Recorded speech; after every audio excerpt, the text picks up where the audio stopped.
Ok, donc là, on a dans ce terrarium AirTech, donc il y a un serpent. Donc c'est Léiohétérodon naesiarensis, à ne pas confondre avec Hétérodon nasicus, qui lui est soumis à certificat de capacité, pour lequel je n'ai pas les autorisations.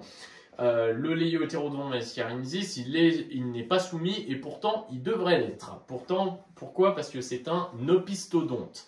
C'est un serpent dangereux, que même s'il n'est pas soumis à certificat de capacité, pour le coup, il faudrait qu'il le soit. Parce que c'est un serpent qui est opistodonte, c'est-à-dire qu'ils ont les crochets à venin, entre guillemets, qui sont situés au fond de la gueule. Donc même s'il mord un coup comme ça et qu'il lâche de suite, c'est pas très grave. Tout dépend la taille de l'ouverture de la gueule. Mais ceci dit, s'il mord, qu'il ne lâche pas et qu'il commence à mâchouiller et faire pression sur les glandes à venin, entre guillemets, parce que c'est pas des glandes à venin, c'est ce qu'on appelle des glandes duvernois, qui ne sont pas composées de réels venins, entre guillemets, mais qui sont composées de ce qu'on appelle plutôt des enzymes qui sont en capacité de tuer non pas des humains comme d'autres serpents venimeux, mais des petits rongeurs et des petites musaraignes qu'ils vont trouver en milieu naturel.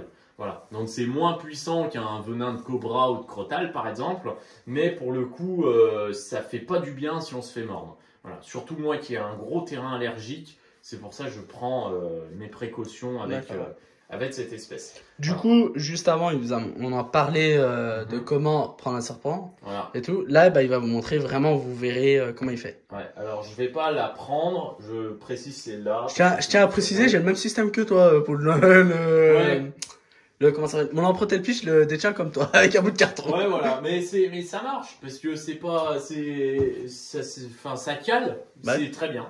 je tiens à préciser par contre, une fois tous les 3 mois, faut le changer parce qu'après il est tout. Après il devient tout flasque, ça on connaît, voilà. Et puis de toute façon les serrures classiques ne passent pas sur les AirTech. Bref, voilà.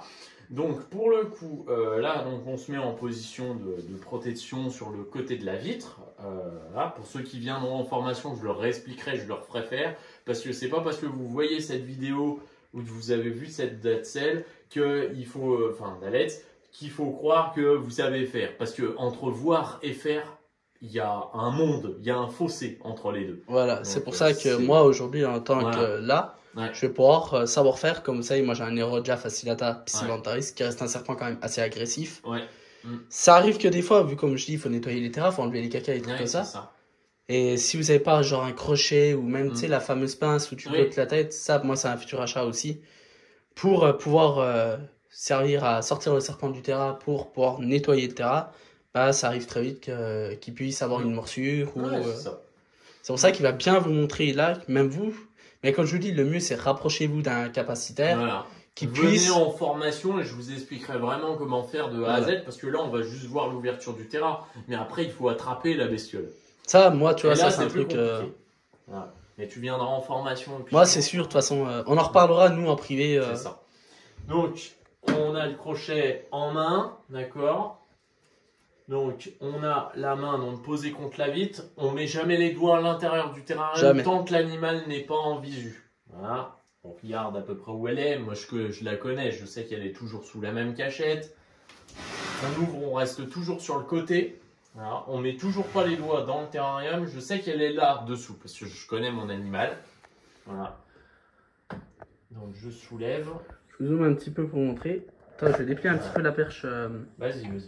Parce que toi, j'ai quand même un mètre de sécurité. Tu peux y aller. Tu peux te rapprocher. Heureusement qu'on prévoit le matos, vous voyez. Ouais. Voilà. Donc là, elle est en sortie de mue, comme les lafes Shrinky, en sortie de mue également. Donc, elle était en mue il y a quelques jours, mais là, elle va. Vous voyez, ça voilà. Alors, ça, c'est un serpent qui a la particularité de se coiffer comme les cobras. Et pour moi, ça a un comportement de mini cobra. Et même si c'est opistodon que certains considèrent ça comme non dangereux, moi je considère ça comme dangereux. Et avant d'acquérir cette espèce, j'ai fait 2 jours de formation chez la personne qui me l'a vendu, Maxime Bachalas, donc de Colubridae Family. Et également, j'ai fait 2 journées de formation chez des capacitaires serpents venimeux pour déjà commencer à comprendre comment ça fonctionne, un protocole de manipulation serpent venimeux. Je pense que par la suite, tu auras peut-être du... Ouais. C'est possible, mais pour le moment, c'est pas dans les projets. En serpent venimeux, plus mes projets, ça serait du... Comment ça s'appelle? Du Trimysorus ambolabris. Ouais. Que j'aime beaucoup. Ou du Vipera aspica. Tu sais, la Vipera aspica. Ouais. Je ne me trompe pas, le nom c'est celui-là. De toute façon, je me recorrigerai. Voilà. Donc, Léiohétérodon, Malchiarensis, c'était. Voilà. Voilà, vous voyez à peu près. Quand on a refermé, pareil, on garde toujours la main à l'extérieur du terrarium, jamais, jamais dedans. Voilà, même pour tirer la vitre. Ce que je pense, tu as d'autres pitch office, on va pas les montrer parce qu'on a déjà montré les pitch office. Ça sert à rien de montrer 36 000 espèces, vous voyez. Voilà. Par contre, toi, tu sais ce que j'aimerais beaucoup voir. Oui, les c'est la première. En plus, c'est la première fois que j'en verrai de ma vie vraiment visuellement. Ouais.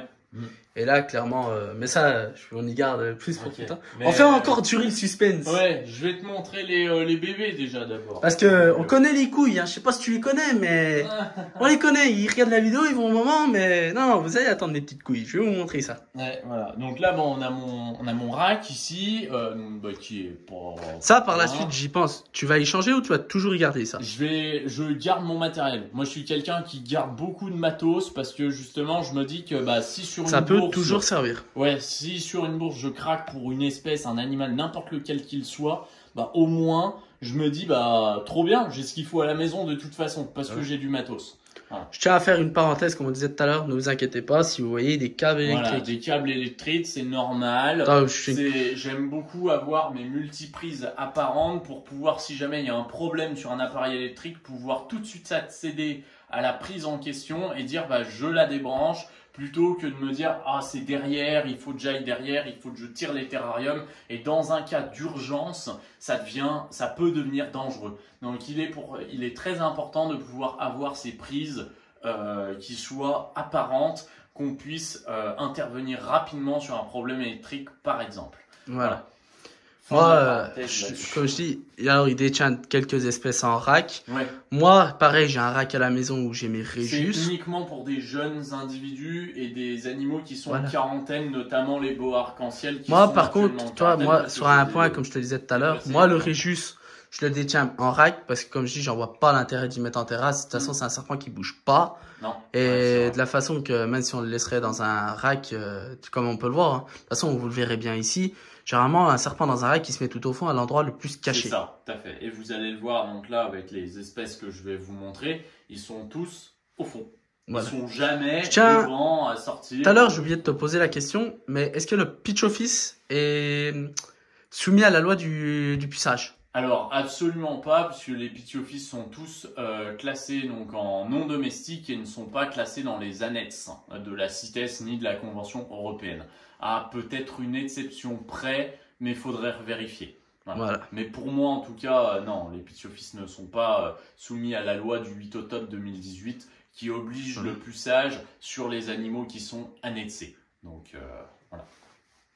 Bon, on va passer donc aux animaux qui sont dans les racks. Voilà. Tout à l'heure, je crois que tu m'as parlé de la couleuvre de jade. Ouais, ce que je t'ai dit que j'adore cette couleuvre. Elle me fait aussi penser un peu à du serpent venimeux. Ouais. Je sais plus trop lequel. Tu vas comprendre pourquoi.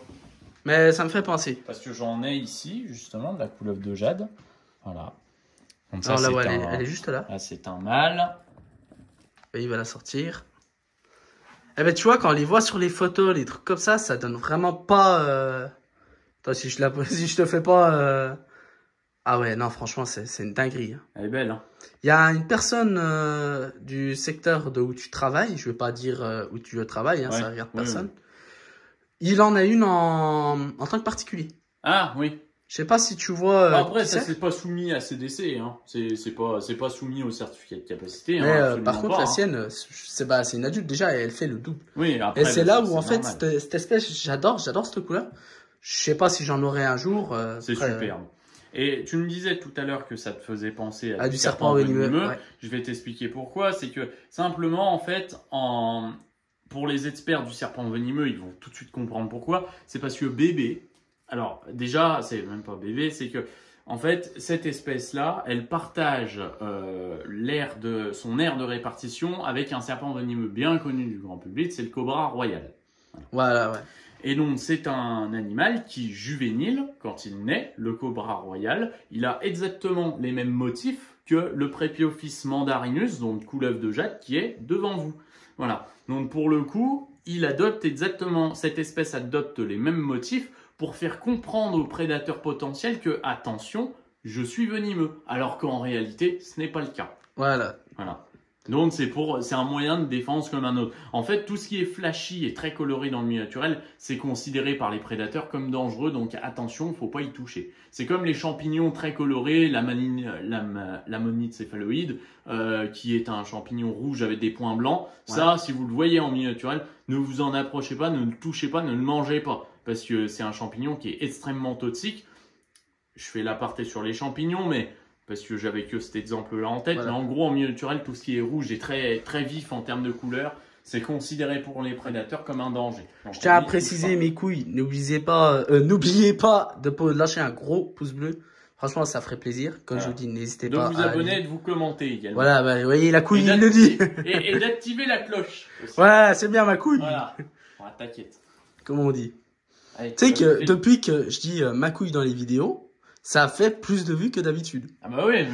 Ils vont croire qu'on se met dans le porno. De toute façon, les gens, ils aiment la vulgarité. Donc, à un moment donné, voilà, quoi, c'est sûr. C'est ce que j'ai dit. J'ai oublié de vous dire tout à l'heure quand j'ai fait mon intro. J'ai dit, on va chez une couille aujourd'hui et, vous voyez. Alors, donc là, bah, pareil, Prépiophis mandarinus également. Donc, en bas, c'était, en dessous, c'était la femelle et là, en dessous, c'était le mâle et là, c'est la femelle. Voilà. Ah, ça veut plus zoomer. Qui est plus petite, par contre. Je viens de faire des photos en même temps. Ouais. Vous inquiétez pas, vous les reverrez sur Insta. De toute façon, je t'en remets tout. Tu préciseras de toute façon. Voilà. De toute façon, vous la reverrez, la couille. Voilà. Vous inquiétez pas, ça. Vous voyez. À côté, je vais juste faire une petite parenthèse. Il y a du goniosoma. C'est pas le truc que je vais montrer le plus, que j'ai déjà fait une vidéo. De toute façon, tu as déjà fait une vidéo. Voilà, elle doit sortir. Il faut juste le truc. Tu vois. Comme je dis souvent, venez aussi rejoindre Instagram parce que je fais des sondages, comme tu as pu voir cette semaine. Et il n'y en a pas beaucoup qui a répondu au sondage. Non, bizarrement, non. Ouais, je crois qu'ils te connaissent pas. Hein. Ouais, c'est pour ça. Venez chez Air Formation, passez vos stages de capacité. C'est important de venir passer les stages de certificat de capacité. Peu importe si c'est chez moi ou c'est chez quelqu'un d'autre, c'est important de les faire, au moins les stages. Parce que le jour où effectivement vous serez obligé de déposer un certificat de capacité, parce que quelconque loi sera passée comme quoi plus personne n'a le droit d'avoir de serpent sans certificat de capacité, il faudra vous mettre dans la légalité. Mais tu vois, en parlant de certificat de capacité, moi après, je te laisse continuer à présenter les serpents en même temps. Moi, il y a un truc, toi, que je trouve qui devrait passer sous le certificat de capacité, c'est la Pantherophis guttatus. Parce qu'il y a trop, non, mais ce que je veux dire, il y a trop d'élevage intensif. Oui, après, ça vient au même moment comme on avait parlé en privé, toi et moi, au magasin.